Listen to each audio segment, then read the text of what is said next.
बुढ़ापे में यह 4 बातें जरूर याद रखना दोस्तों। अगर हम इस समय जवान हैं तो भी बुढ़ापा आएगा।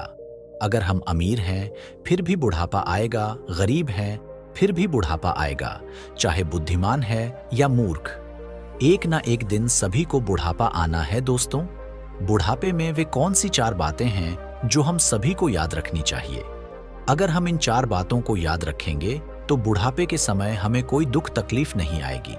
इन 4 बातों को हम एक कहानी के माध्यम से समझते हैं कि आखिर बुढ़ापे की वे कौन सी 4 बातें हैं जिन्हें प्रत्येक मनुष्य को याद रखनी चाहिए। तो दोस्तों, कहानी को शुरू करने से पहले इस वीडियो को लाइक करके चैनल को सब्सक्राइब कर दीजिए ताकि आपको इसी तरह की स्टोरी मिल सके। तो चलिए शुरू करते हैं दोस्तों। बहुत समय पहले की बात है। किसी गांव में एक व्यक्ति रहा करता था। व्यक्ति बहुत ज्यादा अमीर था। अमीर होने के कारण उसके बहुत ज्यादा कारोबार थे और उसके कारोबार दूर दूर तक फैले हुए थे। जब उस व्यक्ति ने अपने व्यापार से बहुत सारा धन कमा लिया तो एक दिन उसके माता पिता ने अपने पुत्र से कहा, बेटा, तुमने अपने मेहनत से व्यापार तो खूब बढ़ा लिया और अपने व्यापार से धन भी काफी कमा लिया। अब हमारे घर में ईश्वर के दिया हुआ सब कुछ है, इसलिए हम चाहते हैं कि अब तुम विवाह करके घर गृहस्थी को आगे बढ़ाओ। अब तुम्हारी विवाह योग्य उम्र भी हो चुकी है, तो इसलिए अब तुम्हें विवाह कर लेना चाहिए। अपने माता पिता के यह बात सुनकर वह लड़का कहने लगा कि अभी तो मुझे और ज्यादा पैसे कमाने हैं, अपनी जिंदगी में मुझे और ज्यादा सफलता हासिल करनी है और आप चाहते हैं कि मैं विवाह करके घर गृहस्थी में उलझ जाऊं। नहीं पिताजी, अभी मुझे विवाह नहीं करना है। फिर उसके माता पिता ने समझाया कि पुत्र, शादी तो प्रत्येक मनुष्य को करना ही होता है, क्योंकि शादी के बच्चा पैदा होने के बाद ही वंश आगे बढ़ता है और संतान उत्पत्ति के बाद ही मनुष्य पर जो पितृ आरण होता है वह उससे मुक्त हो पाता है। लेकिन बहुत सारे मनुष्य सोचते हैं कि अगर हमने शादी कर ली, हमारे ऊपर जिम्मेदारियां बढ़ जाएंगी, खर्चे बढ़ जाएंगे, हमारी आजादी समाप्त हो जाएगी, आने वाली लड़की हमारे ऊपर बोझ बन जाएंगे। तो ऐसा नहीं है। शादी हमारी जिंदगी की जरूरत है और हमारी पत्नी हमेशा हमारे साथ रहती है। जैसे शरीर को चलाने के लिए भोजन की आवश्यकता पड़ती है, जैसे भोजन करना हमारी जिंदगी के लिए आवश्यक है, उसी प्रकार शादी करना भी हमारे लिए बहुत जरूरी है, क्योंकि एक पत्नी ही होती है जो हमारे सुख दुख में, हर विपत्ति के समय में हमारे साथ खड़ी रहती है। लड़के ने जब अपनी माता पिता की इन बातों को सुना तो वह कहने लगा कि आप जो कह रहे हैं वह ठीक है। आप मेरे लिए कोई अच्छी सी लड़की तलाश करिए। जब तुम्हें कोई संस्कारी लड़की मिल जाए तो मुझे बता देना, मैं तुम्हारी पसंद की लड़की के साथ ही विवाह कर लूंगा। अपने पुत्र की यह बात सुनकर उसके माता पिता अत्यंत प्रसन्न हुए और अगले दिन ही अपने पुत्र के लिए पास के ही गांव में लड़की पसंद करने चले गए। जब लड़की पसंद आ गई तो उन्होंने तुरंत पंडित जी को बुलाया और शादी का दिन तय करा लिया। रिश्ता पक्का करने के बाद लड़के के माता पिता अपने पुत्र की विवाह की तैयारी करने लगे। कुछ दिन बाद ही शादी का दिन नजदीक आ गया। उस लड़के के घर पर दूर दूर से नाते रिश्तेदार आने लग गए। लड़के के माता पिता ने खूब धूमधाम से अपने पुत्र का विवाह किया और एक नई बहू को लेकर अपने घर में आ गए। सुंदर और संस्कारी पत्नी पाकर लड़का बहुत प्रसन्न था। साथ में लड़के के माता पिता भी बहुत खुश थे। इस प्रकार अपने पुत्र और बहू के साथ वह दंपति अपना जीवन गुजारने लगा। धीरे धीरे करके समय बीतने लगा और समय बीतने के साथ जो लड़के के माता पिता थे उनके उम्र ढलने लगी। समय के साथ वे दोनों बूढ़े होने लगे।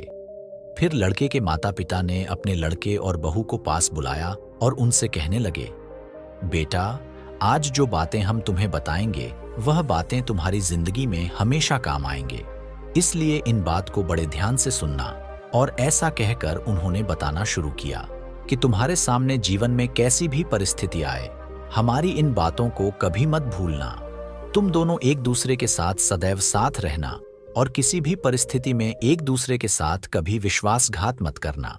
कोई ऐसा कार्य मत करना जिससे दूसरों के लिए तकलीफ पहुंचे और आप लोगों से जितना भी हो सके सदा दूसरों को मदद ही करना, क्योंकि मदद करने से कभी कोई गरीब नहीं होता, बल्कि जो मदद करता है वह और ऊंचाइयों पर पहुंचता है। जब उस लड़के ने और उसकी पत्नी ने सास ससुर की इन बातों को सुना तो वे दोनों कहने लगे कि आप लोग चिंता ना करें, हम आपके बताए हुए मार्ग पर ही चलेंगे और हम दोनों पति पत्नी आपके सिद्धांत पर ही चलते हुए अपना जीवन व्यतीत करेंगे और आपको कोई शिकायत का मौका नहीं देंगे। तो दोस्तों, इस प्रकार वे सभी लोग मिलजुल कर अपना जीवन व्यतीत करने लगे। धीरे धीरे समय बीतता चला गया। वह लड़का और ज्यादा अमीर होता चला गया। समय के साथ उसकी माता पिता अब पूरी तरह से बूढ़े हो चुके थे। बाल सफेद हो गए थे, शरीर दुबला पतला हो गया था और जैसा अक्सर देखा ही उनका स्वभाव हो गया था। लड़के के माता पिता भी बूढ़े होने के कारण सारा दिन तरह तरह की बातें करते रहते थे।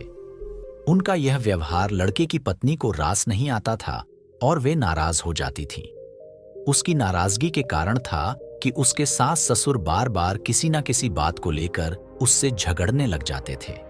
ऐसे में जब उसका पति शाम को घर आता तो वह उसे बताती कि आपके माता पिता रोज किसी न किसी बात को लेकर मुझसे झगड़ा करते हैं।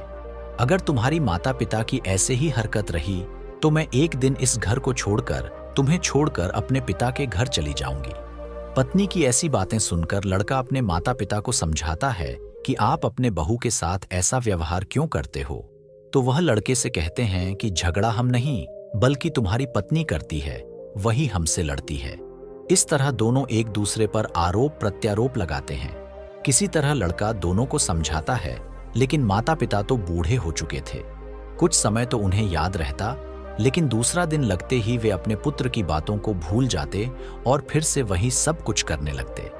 कुछ दिन जब ऐसा ही चलता रहा तो घर के इन लड़ाई झगड़ों से वह लड़का बहुत ज्यादा परेशान रहने लगा और साथ में उसकी पत्नी भी रोज रोज की लड़ाई झगड़ों से तंग आ चुकी की थी। कुछ दिन तो उसने अपनी सास ससुर की इस व्यवहार को बर्दाश्त किया, लेकिन जब उसकी सहन शक्ति जवाब देने लगी तो एक दिन वह लड़की अपने पति और ससुराल को छोड़कर अपने मायके यानी पिता के घर चली आई। जब लड़की के माता पिता ने अपनी पुत्री को अकेला आता हुआ देखा तो लड़की के माता पिता ने पूछा, बेटी क्या बात है, तुम अकेले ही कैसे आ गई और तुम्हारे साथ दामाद जी क्यों नहीं आए।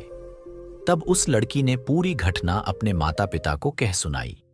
लड़की के मुख से यह बातें सुनकर पिता कहने लगे कि इस बारे में तुम्हें दामाद जी से बात करनी चाहिए थी। अपने पिता की यह बात सुनकर वह लड़की कहने लगी कि मैंने उनसे कहा था, उन्हें भी सारी बातें बताई थी।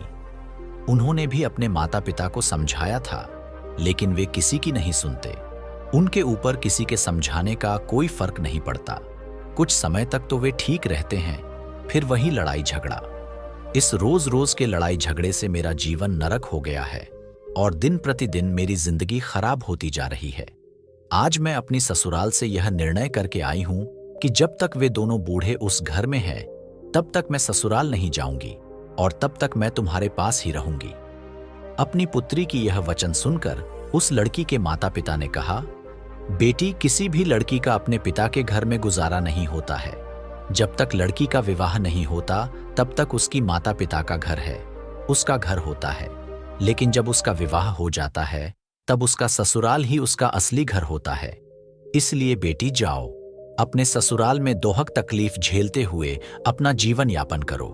मनुष्य की जिंदगी में तो दुख तकलीफें आती रहती हैं, हमें उनसे घबराना नहीं चाहिए और अपने दुख तकलीफों को झेलते हुए हमें अपनी जिंदगी में आगे बढ़ाते रहना चाहिए। और तुम अपने सास ससुर को तो जाने ही दो, वे लोग बूढ़े हो चुके हैं और बूढ़े लोग तो कुछ भी कह सकते हैं, उनकी बातों पर तुम्हें ध्यान नहीं देना चाहिए। भी लड़की कहने लगी कि आपकी बातों से तो मैं सहमत हूं, लेकिन कहां तक बर्दाश्त करूं। वे लोग मुझसे समय पर भोजन मांगते हैं, समय पर किसी कार्य को करने को कहते और मैं नहीं करती तो मेरी गलती थी। मैं उनका हर काम समय पर करती हूं, फिर भी वे लोग मुझे भला बुरा कहते हैं और मुझे तरह तरह के ताने देकर प्रताड़ित करते हैं।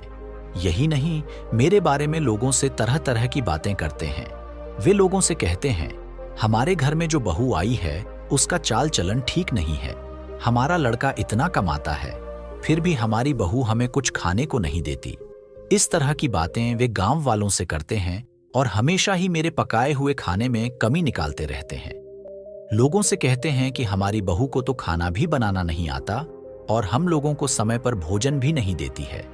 इस कारण हम दोनों समय से पहले ही बूढ़े हो चुके हैं और उनकी बातों का वाले भी विश्वास कर लेते हैं।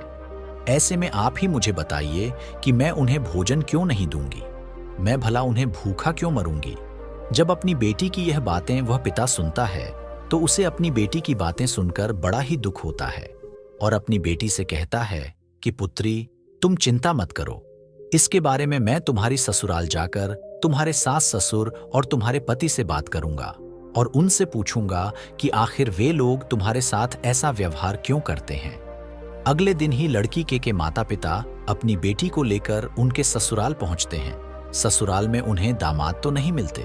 फिर लड़की के माता पिता इस बात को दोनों के सामने रखते हैं, लेकिन वे लोग तो बूढ़े हो चुके थे। उनके अंदर समझदारी नाम की कोई चीज नहीं बची थी। उल्टा वे दोनों लड़की के माता पिता को ही भला बुरा कहते हैं। लड़की के माता पिता ने काफी समझाया, लेकिन कोई हल नहीं निकला। जब बातचीत से कोई हल नहीं निकला तो लड़की के माता पिता अपनी बेटी को लेकर उदास मन से अपने घर के लिए वापस लौटने लगते हैं।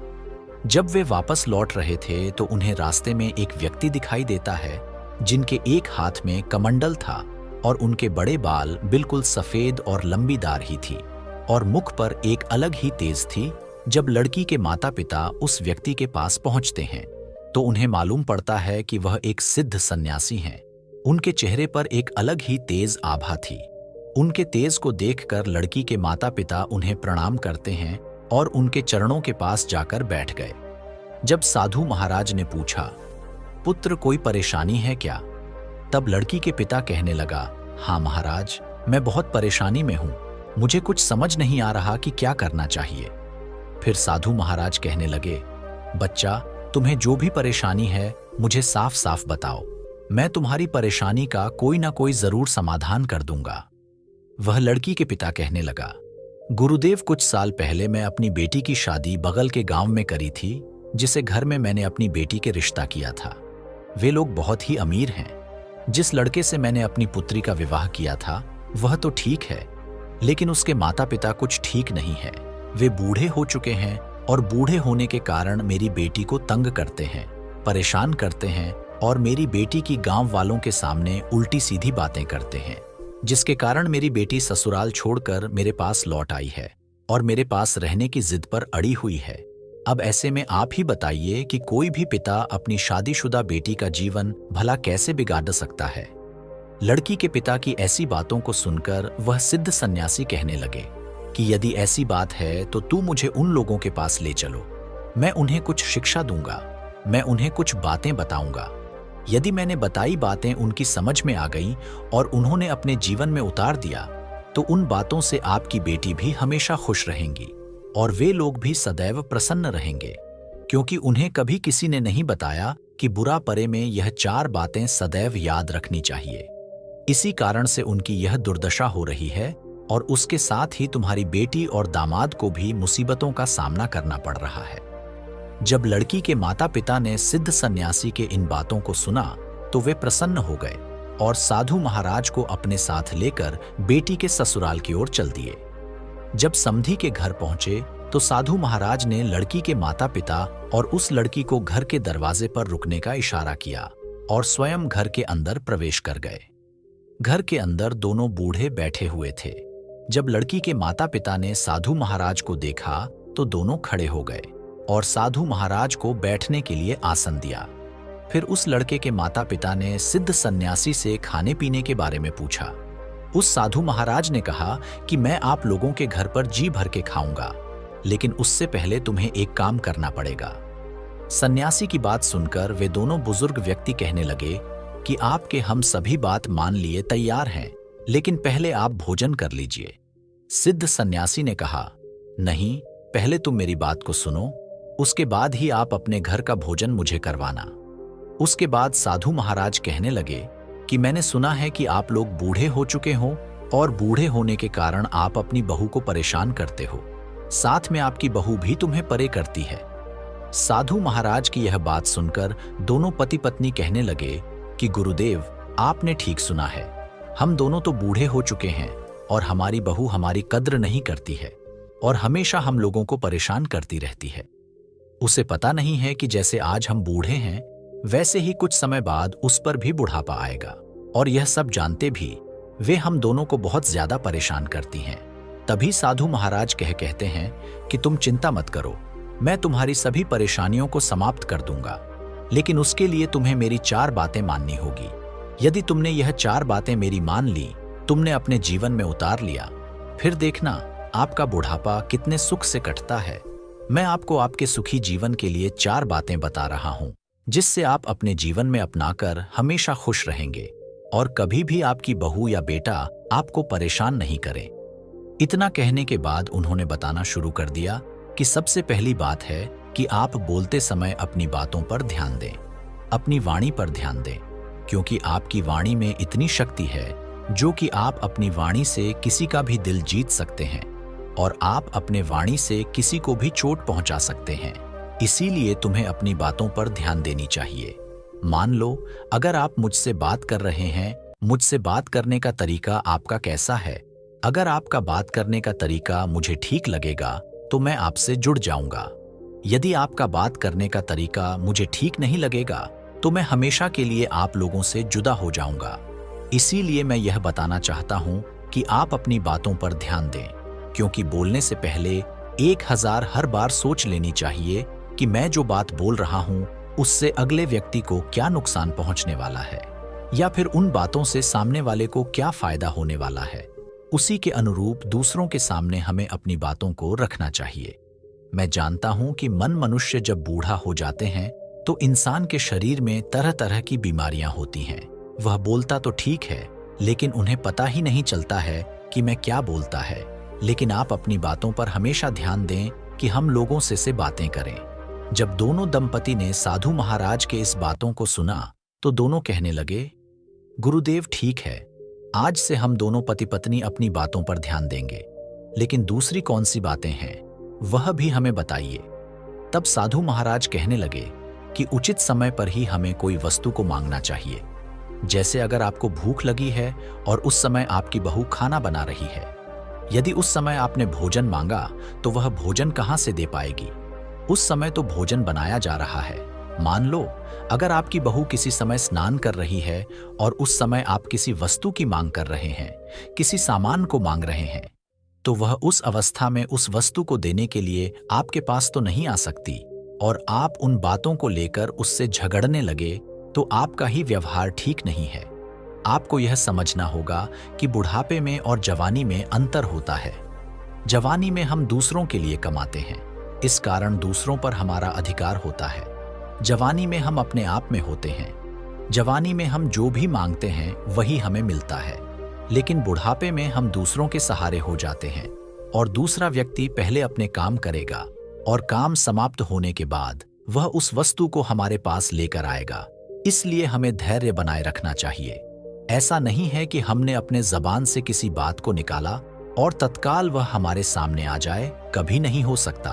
और यह भी ध्यान रखें कि अगर बहू कहीं पर गई हुई है या किसी काम में व्यस्त है और आप लोगों की आवाज उसके कानों में नहीं पड़ रही है और ऐसे में आप अपनी बहू से किसी वस्तु की मांग कर रहे हैं, तो समय आपके पास उस वस्तु को कैसे पहुंचाएगी? या उसकी तबीयत खराब है और उसकी तबीयत इतनी ज्यादा खराब है कि वह बिस्तर से भी उठ नहीं सकती, और ऐसे में आप किसी वस्तु को अपनी बहू से मांगते हैं, तो ऐसी स्थिति में वह उस वस्तु को आप लोगों के पास कैसे लेकर आएगी? और आप लोग इन बातों को लेकर अपनी बहू से नाराज हो जाते हो कि आपकी बहुत हो, आपकी बातों को सुनते ही नहीं। यह गलत बात है। आप लोगों को देखना चाहिए कि आपकी बहू आपकी आवाजों को सुन भी पा रही है या नहीं, और जिस समय आप किसी वस्तु की मांग कर रहे हैं उस समय आपकी बहू कहां पर है, और जो भी सामग्री आप उससे मांग रहे हो क्या वह सामग्री आपके घर में उपलब्ध है भी या नहीं है। कि दूसरी बात को सुनकर वे दोनों बुजुर्ग व्यक्ति कहने लगे कि साधु महाराज, हम लोग समझ चुके हैं कि हम लोग कितने गलत थे। तभी वह सन्यासी कहते हैं कि अभी मेरी बात समाप्त नहीं हुई है, अब मेरी तीसरी भी बात सुनो। उन्होंने आगे कहना शुरू किया कि खाना बिगड़ जाने पर चिढ़ना नहीं चाहिए। मान लो आपकी बहू खाना बना रही है और उसका ध्यान कहीं और चला गया, क्योंकि घर गृहस्थी में बहुत सारे कार्य होते हैं। ऐसे में खाना बनाते समय नमक कम या ज्यादा हो गया, मिर्च कम या ज्यादा हो गई, या रोटी जल गई और उसने वह भोजन आपके सामने परोस दिया। आपने जैसे ही उस भोजन को छका और भोजन छक ही आप मुंह बनाने लगे, और कहने लग गए कि भोजन में तो स्वाद ही नहीं है, और तरह तरह की कमी निकालने लग गए कि भोजन में यह कमी है, वह कमी है, सब्जी ऐसी बनी नहीं है, वैसी नहीं है। आपको ध्यान रखना चाहिए कि आप लोग भी एक दिन नौजवान थे, आप लोगों से भी भोजन बिगड़ जाता था, तो क्या आपके माता पिता भी आपके साथ ऐसा ही व्यवहार करते थे? मान लो अगर करते भी थे तो आपको उस वक्त कैसा लगता था, बुरा लगता था? या आपके माता पिता आपसे ऐसी बातें कह रहे हैं कि आपको भोजन बनाना नहीं आता, इसमें यह सामग्री कम है, बस सामग्री कम है, आपको तभी बुरा लगता था। देखिए, चाहे कोई स्त्री है या कोई पुरुष, उससे गलतियां हो ही जाती हैं। भोजन बनाने में थोड़ी बहुत गलती भी हो जाती है तो हमें उसे सह लेना चाहिए और अपनी बहू को बतानी चाहिए कि बेटी देखो, यह कमी है, आगे से ध्यान रखना, अगली बार इस तरह की गलती को दोबारा मत दोहराना। प्यार से कहिए, ऐसा सुनने में बहुत ही प्रसन्न रहेंगी और कहेगी कि हमारे सास ससुर बहुत अच्छे हैं और हमें समझा रहे हैं, लेकिन आप लोग तो हमेशा उसकी खाने से नई कमियां ढूंढते रहते हो और बताते हो कि इस चीज की कमी है, उस चीज की कमी है। इससे उसे भी तकलीफ होती है और आप लोग भी हमेशा चिढ़ते रहते हो।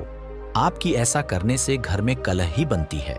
इसलिए आगे से ध्यान रखना है कि भोजन यदि बिगड़ भी जाए तो आपको सह लेना है और प्यार से को बता देना है। ऐसे में बहू भी खुश हो जाएगी।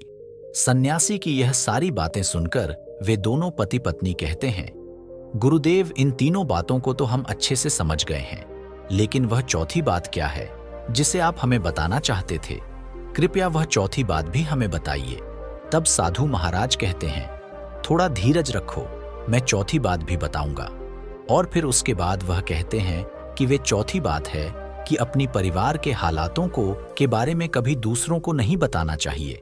जैसे आपके परिवार में पैसे की कमी है, आपके परिवार में लड़ाई झगड़े होते हैं, या आपकी बहू अच्छी नहीं है, या वह खाना अच्छे से नहीं बनाती है, या वह आपका कहना नहीं मानती, या फिर घर परिवार में किसी भी प्रकार की कोई भी समस्या है और उसे आप दूसरे लोगों नहीं हैं, क्योंकि बाहर वालों को जब तुम अपने घर की समस्या बताते हो तो उस समय तो वह लोग दिखावे के लिए हमारे साथ हमदर्दी का नाटक करते हैं, लेकिन तुम्हारे जाते ही वे तुम्हारे पीठ पीछे तुम्हारे मजाक उड़ाते हैं और वही लोग एक की चार बातें बनाकर तुम्हारे कही हुई बातों को तुम्हारे बहू या बेटा से कहते हैं। इससे घर में और ज्यादा कलह बन जाता है, जिसे हम आम भाषा में चुगली कहते हैं। आपने तो सुना ही होगा, इसके घर की बात उसके घर में कहना, इसकी समस्या उससे कहना, बरहाचर के उस बातों को बोलना। अधिकतर लोग तो आपके सामने आपसे हमदर्दी जताने के बहाना नाटक करेंगे, लेकिन आपके जाते ही आपके पीठ पीछे आपकी बुराई या आपकी चुगली इधर उधर करेंगे। इससे आपके घर में झगड़े सुलझाने की बजाय और भी बढ़ जाते हैं, समस्या और भी बढ़ जाती है। आपकी बेटे आपकी बहू से, बेटे से माँ के बारे में, पत्नी के बारे में, पत्नी से पति और सास के बारे में चुगली करेंगे, भड़का जाएंगे, कहेंगे कि आपकी सास ने यह कहा कि पति ने यह कहा। इससे घर में और ज्यादा कलह बन जाती है। यदि आप बहू और बेटा के बारे में खराब बात कहेंगे और निरंतर ऐसा करने से आप बेटा बहू की नजरों में गिर जाते हैं। दूसरों को अपनी घर की समस्या बताने से कुछ ठीक तो नहीं होगा, बल्कि आपके परिवार के ऊपर और भी समस्या ब्रेच जाएंगे। आपका ऐसा करने से आपका लड़का कहीं समाज में बोलने लायक नहीं रहेगा। जैसे ही वह समाज में खड़ा होगा या किसी पंचायत में खड़ा होगा और अपनी कुछ रखेगा, तो वहां पर उपस्थित लोग उसके मुंह पर ही कह देंगे कि तुम्हारी बहू तुम्हारे घर में ऐसा करती है, तुम्हारी माता पिता के साथ वैसा करती है, तुम्हारी माँ बाप हम लोगों से तरह तरह की बातें कहते हैं, तरह तरह की उन्हें परेशानी हो रही है। बुढ़ापे में तुम लोग अपनी माता पिता को परेशानी देते हो। पहले अपने घर की समस्या हल करो, उसके बाद ही दूसरों के मामले सुलझाना। इसलिए ध्यान रहे कि आपके घर में कोई भी समस्या हो, उसे बाहर के लोगों के साथ कभी साझा मत करो, नहीं तो वे लोग उस मौके के फायदा उठाकर आपके घर को बर्बाद कर देंगे, जिसके कारण आप लोग हमेशा ही दुख लोगे। जब दोनों पति पत्नी उन सिद्ध सन्यासी की बात सुनते हैं, हम लोग से बहुत बड़ी भूल हो गई है। हम लोग तो अपने पूरे घर के बारे में, पूरे पैसे के बारे में, अपने बेटे के बारे में, अपने बहू के बारे में तरह तरह से यह बात फैला दी है कि हमारा बेटा ठीक नहीं है, हमारी बहू ठीक नहीं है, हमारे घर के हालात ठीक नहीं हैं, हम लोग बहुत परेशान रहते हैं, हमें कभी समय पर भोजन नहीं मिलता है, हमारी बहू बिल्कुल अच्छी नहीं है। इन बातों को तो हमने पूरे गांव में फैला दिया है। तभी सन्यासी कहने लगे, इसीलिए तो मैं आपको समझा रहा हूं, अगर आप लोग घर की बातों को पूरी गांव में फैलाओ तो एक ना एक दिन तुम्हारे ऊपर वह परिस्थितियां आ जाएंगी जिसकी कारण आप दुखी रहोगे। इसीलिए आज से ही मेरा कहना मानो कि अपने घर की बातों को कभी बाहर के लोगों दूसरे के सामने भी मत साझा करना। और जो 4 बातें मैंने तुम्हें बताई हैं, उन बातों को अपने जीवन में हमेशा याद रखना, क्योंकि जो भी व्यक्ति जो बूढ़ा है इन 4 बातों को अपनाता है और अपने जीवन में उतार लेता है तो उसके जीवन में कभी कोई दुख तकलीफ नहीं आती। वह हमेशा अपनी जिंदगी में खुश रहता है और उसके घर में सुख शांति बनी रहती है, जिसके कारण उनके परिवार पर कोई विपत्ति नहीं आती। पीछे से सारी बातें उनकी बेटा और बहू सुन रहे होते हैं। यह 4 बातें समाप्त होने के बाद उसका बेटा और बहू सिद्ध सन्यासी के पास आते हैं और उनके चरणों में प्रणाम करते हैं। तभी वह सिद्ध साधु महाराज कहते हैं, आप लोग भी कुछ बातें सुन लो जो आपके जीवन में हमेशा काम आएंगे। इतना कहकर साधु महाराज उन दोनों पति पत्नी को समझाते हुए कहते हैं कि बेटे या ध्यान रहे, उसके घर में उसके बुजुर्ग माता पिता है और उन्होंने उसे कुछ कह दिया है या उन्होंने ऐसी कुछ बात कह दी है जिसे सुनकर आपको बुरा लगा है, तो जबान बच्चों को यह समझना चाहिए कि अब वे बूढ़े हो चुके हैं। बूढ़े होने के कारण उनकी जुबान फिसल जाती है और जवानी के उपेक्षा में दिमाग थोक कम चलता है और उन्हें खुद पता नहीं होता कि वे क्या बोल रहे हैं और क्या नहीं बोल रहे हैं। उनकी इन बातों को लेकर कभी चिंता नहीं करनी चाहिए और ध्यान देनी चाहिए कि यह बूढ़े लोग हैं, यह कुछ भी बोल सकते हैं। इनकी बातों पर जो भी व्यक्ति ध्यान देता है वह हमेशा ही खुद परेशान रहता है और साथ में उसकी पत्नी भी परेशान रहती है और उसके परिवार वाले भी परेशान रहते हैं, क्योंकि बुढ़ापे में कोई भी इंसान कोई भी बात बोल सकता है और कहीं भी जा सकता है और उसे खुद पता नहीं होता है मैं क्या बोल रहा हूं और क्या कर रहा हूं। दूसरी बात, आप मान लो कि आपके माता पिता आपसे कोई बुरी बात कह दी है, आपको मार दी है या फिर दिल पर कोई ठेस पहुंचने वाली बात कर दी है या आपसे झगड़ा करने लग गए हैं या फिर आपकी पत्नी से कुछ कह दिया है कि भोजन ठीक नहीं बना है, तो इस पर आप लोगों को चीरना नहीं है बल्कि उनकी बातों को सुन लेना है। उनकी बातों पर आपको गौर करना है। अगर हमारी किसी गलती की वजह से हमें भोजन बनाने में कोई कमी हुई है तो पहले आपको उसे सुधारना है। अगर भोजन बनाने में कोई कमी नहीं हुई है तो उनकी बातों को सुनकर चुप हो जाना है, क्योंकि बुढ़ापे के समय वह कुछ भी बोल सकते हैं और ऐसा भी नहीं है कि बुढ़ापे में वे हमेशा गलत बात ही बोलेंगे। अगर आप लोग कोई गलत कार्य करते हो तो वह जरूर रोकेंगे, क्योंकि आप लोगों से ज्यादा वे लोग जिंदगी जी चुके हैं। उनके पास आप लोगों से ज्यादा अनुभव है। उन्हें पता है कि कौन सा कार्य आपके हित में है और कौन सा कार्य आपका अहित करेगा। ऐसे में जब आप कोई कार्य कर रहे हैं और आपके बुजुर्ग उस कार्य को करने से रोक रहे हैं तो तुम्हें उनकी बातों को अनसुना नहीं करना चाहिए, क्योंकि वे अनुभव के आधार पर ऐसा कहते हैं। उन्हें पता है क्या करने से आपका फायदा होगा और क्या करने से आप मुसीबत में पड़ जाओगे, आपकी दुर्दशा ना हो, इसलिए वे मना करते हैं। बहू और बेटों को भी यह समझना चाहिए कि किसी के पिता बुढ़ापे के समय में कुछ भी कह सकते हैं। हमें उनकी बातों का बुरा नहीं मानना चाहिए, क्योंकि बूढ़े व्यक्ति की बुद्धि में और छोटे बच्चे की बुद्धि में ज्यादा अंतर नहीं होता है। वे हमें कुछ भी कह सकते हैं।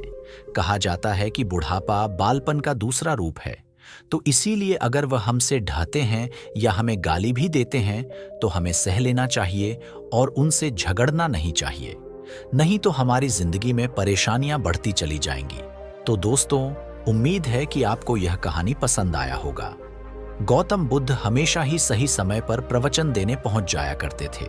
वह आज तक कभी देर से नहीं आए थे और ना ही उनकी वजह से आज तक किसी को इंतजार करना पड़ा था।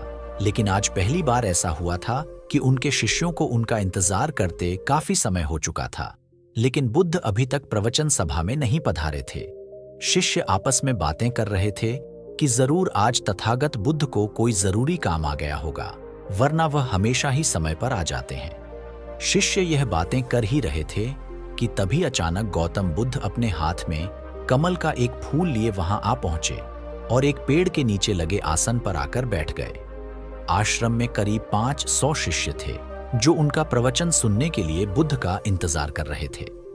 इन 500 शिष्यों के अलावा आश्रम में एक और शिष्य भी था जिसका नाम था महाकश्य। आश्रम के बाकी शिष्य मानते थे कि महाकश्य पागल है, क्योंकि वह कभी भी उनके साथ बैठकर बुद्ध के उपदेशों को नहीं सुनता था।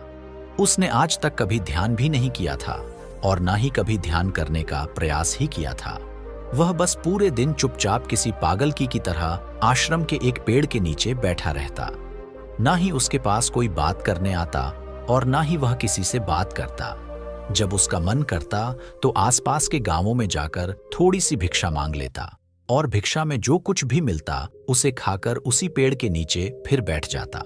वह बस पूरे दिन आश्रम के पेड़ पौधे आसपास बिखरे पत्ते, घास और आश्रम में आते जाते भिक्षुओं को ध्यान से देखता रहता। सभी का विश्वास था कि वह एक धार्मिक इंसान नहीं है। आश्रम में रहने वाले सभी भिक्षुओं का मानना था कि वह एक पागल और मूर्ख इंसान है जिसे कोई भी कुछ नहीं सिखा सकता। तो आज के दिन गौतम बुद्ध आए और आकर आसन में बैठ गई। बैठते ही उन्होंने अपने हाथ में लिए कमल फूल को देखना शुरू कर दिया। शिष्य इंतजार कर रहे थे कि बुद्ध कुछ बोलेंगे, लेकिन बुद्ध कुछ भी नहीं बोले। वह बस उस कमल के फूल को ध्यान से देखते रहे। बुद्ध उस कमल के फूल को देखने में इतने खो गए, इतने ध्यान मग्न हो गए कि कब मिनट घंटों में बदल गई उन्हें पता ही नहीं चला। कई घंटे गुजर चुके थे, लेकिन बुद्ध ने एक शब्द भी नहीं बोला था। वह बस उस कमल के फूल को देखे जा रहे थे। अब वहां बैठे 500 शिष्यों के अंदर जोरों की बेचैनी मचने लगी। सभी इंतजार करते करते परेशान हो चुके थे। तभी अचानक वहां बैठे भिक्षुओं को पीछे से किसी के जोर से हंसने की आवाज आई। उन्होंने पीछे मुड़कर देखा तो उनके आश्चर्य का ठिकाना न रहा। महाकश्य बुद्धि की तरफ देखकर जोर जोर से हंस रहा था। इतने सालों में लोगों ने आज उसे पहली बार हंसते हुए देखा था। इससे पहले वह कभी ना हंसा था। वह भी इतनी अद्भुत हंसी लग रहा था, मानो सारा ब्रह्मांड उसके साथ हंस रहा हो। उसकी भयंकर हंसी पूरे आश्रम में गूंज रही थी और वह बस हंसे जा रहा था। भिक्षुओं ने बुद्धि की तरफ देखा। वह अभी भी उस कमल के फूल को ही देख रहे थे और उनके आंखों से आंसुओं की धारा बहे जा रही थी। थोड़ी देर बाद महाकश्य ने हंसना बंद कर दिया। उसके बाद बुद्ध ने अपनी नजर कमल के फूल से हटाई और वहां बैठे भिक्षुओं की तरफ देखकर कहा, मैं जो कुछ भी तुम्हें शब्दों के माध्यम से दे सकता था, मैंने वह सब तुम्हें पहले ही दे दिया है। लेकिन जो शब्दों के माध्यम से नहीं दिया जा सकता, वह मैंने महाकश्य को दे दिया है। और यहां से शुरुआत होती है। जिनकी जिन एक संस्कृत का शब्द है जिसका मतलब होता है ध्यान। गौतम बुद्ध ने दुनिया को ध्यान सिखाया और फिर बौद्ध धर्मा इस ध्यान को चाइना ले गए, जहां इसे जिन कहा जाने लगा। फिर चाइना से होते हुए यह जिन परंपरा जापान, कोरिया और दक्षिण पूर्व एशिया के कई देशों में फैल गई। जिन आत्मज्ञान प्राप्त करने का एक बहुत ही अजीब लेकिन अद्भुत तरीका है, क्योंकि इसमें किसी भी तरह की कोई बाधा, कोई बंधन नहीं है। क्योंकि इस परंपरा का ना तो कोई निश्चित विज्ञान है, ना कोई शिक्षाएं, ना कोई ग्रंथ और ना ही कोई निश्चित अभ्यास करने की विधि। बस आपको अपनी आंखें बंद करके बैठ जाना है और इंतजार करना है। फिर यह घटना आज नहीं तो कल आपके अंदर घटी जाएगी। जिन परंपरा में ध्यान करने का कोई निश्चित तरीका नहीं है, इसमें बस आपको जागरूक होकर यह देखना होता है कि आपके दिमाग में किस तरह के विचार उठ रहे हैं। लेकिन आपको उन विचारों में उलझना नहीं है, बस उन्हें देखना है। एक विचार उठेगा और फिर वह अपने आप गायब भी हो जाएगा। बस आपको उन्हें पूरी जागरूकता के साथ देखते रहना है। जब आप मन में उठने वाले किसी एक विचार का निरीक्षण पूरी जागरूकता के साथ करते हैं और फिर जब वह विचार आपके मन से गायब हो जाता है और आप दूसरे विचार के निरीक्षण के लिए तैयार होते हैं, तो आप पाएंगे कि दूसरा विचार उतनी तेजी और जल्दी से नहीं उठा। ऐसा इसलिए होता है क्योंकि जब आप अपने मन के विचारों पर ध्यान देना शुरू कर देते हैं तो हमारे मन की भागदौड़ कम हो जाती है और मन शांत होने लगता है। और फिर एक ऐसी अवस्था भी आती है जब हमारा मन विचार मुक्त हो जाता है। मन में कोई विचार नहीं होते। दो विचारों के बीच की यही विचारहीनता ही सच्ची चेतना कहलाती है। शुरुआत में इस विचारहीनता का समय ज्यादा लंबा नहीं होता। यह ज्यादा से ज्यादा 8 से 10 सेकंड का ही होता है, क्योंकि हमारे दिमाग को सालों से लगातार सोचने की आदत पड़ चुकी है। लेकिन अगर हम लगातार प्रयास करते रहे तो धीरे धीरे विचारहीनता का यह समय भी लंबा होता चला जाएगा। और यह समय जितना लंबा होगा उतना ही हम जिनको समझ पाएंगे, ध्यान को समझ पाएंगे, और उतना ही हम खुद के और करीब होते चले जाएंगे।